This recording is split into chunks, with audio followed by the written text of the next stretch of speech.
Uh, just a quick video, some thoughts on Film Dread. Let's go. Hee-hoo! Took me long enough to make this. As I write the script, Film Dread just came out in the Western world, and here in India it's been out since October because we didn't have to deal with English dub delays. Anyway, about time. One Piece Film Dread is a movie about One Piece. Not the One Piece, but One Piece.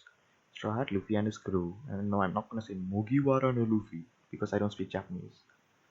But yeah, it's about One Piece. I don't know what you expect from a One Piece movie other than some solid action and fights, and the trademark One Piece comedy along with a slew of characters, filler or canon, that movies like Stampede have conditioned us to expect.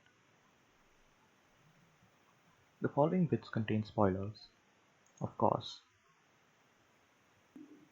One Piece film Red's cast consists mainly of the Straw Hats, Hard Pirates, and a contingent of literally the randomest marines you could think of.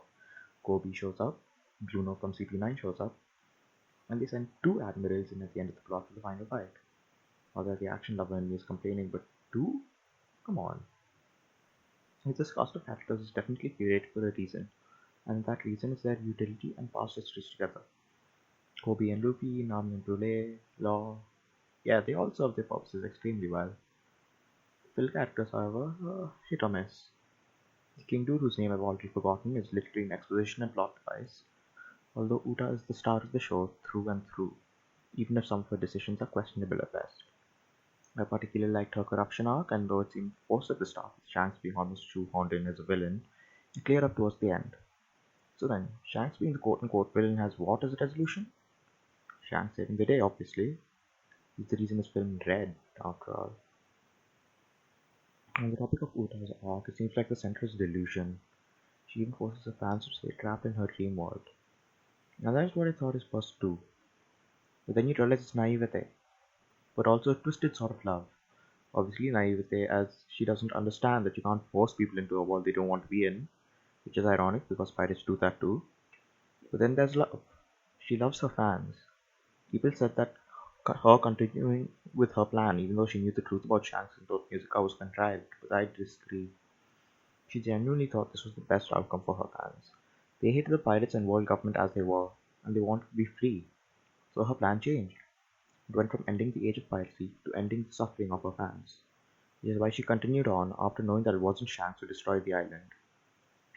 But yeah, on first watch it felt weird, and considering this is my experience with Film Red, I should probably say that it's kinda not explained clearly enough for first time viewers. As for the other characters, yeah, they are. You've seen them before and you see them again.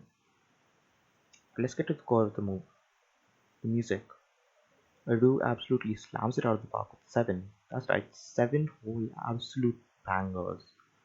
And even if the movie doesn't use them well, cutting them in half, splicing them, playing them multiple times and cutting them short, they're all still absolute fire and I love all of them. The animation during the songs could be better. I don't expect them to do complex dance moves hand drawn, so the CGI is fine. What do you think though? But after a beat, as much as I love these songs, they are used so poorly.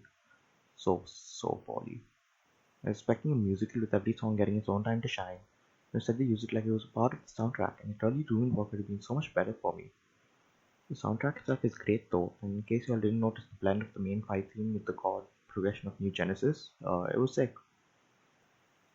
Speaking of fights, bro, yeah, if you watch the movie, you know what I'm talking about. Usopp and Yasop went crazy, Kobe and Law went crazy, Luffy and Shanks went crazy. They all went crazy except for like the Marine Grunts. I love the design of the Demon King, even though it looked a bit like Kirby's final boss. And seeing Gear 5 was kinda cool even if it was only for half a second. The showcase of every character's attacks lining up with the parallel from Shank's crew was a visual spectacle and I was shaking in my seat. We were also watching in 4DX, so shaking could be because of the seat. I don't know if I need to say more than this other than animation good, music good, showcase for every character good, and emotional through line good enough. Some things I do appreciate about this movie, other than that, are of course the attempt to make you actually care in just about 2 hours, which I'll say it tries and almost succeeds. And seeing the five elder incontinents was cool too, and it makes me wonder about their actual characterization, since as very important figures, they will have to have been approved by Oda himself to be portrayed like this. Other implications like 4-star Shanks had me tearing my hair out, thought Musica probably being the awakening of Uta's fruit made sense, And the continued goddamn teasing of the Rocky Ford incident from Kobe just makes me need to see this, because there's clearly some level of canonicity to the movie, because Oda did confirm Muta does exist. All in all, other than the songs being ruined, I will say 8 out of 10, par for the course. It's what I was expecting, even if maybe being my first anime movie in a theater makes a bit of bias here. Shanks Haki clears 2 admirals, I need not say more. Thanks for watching.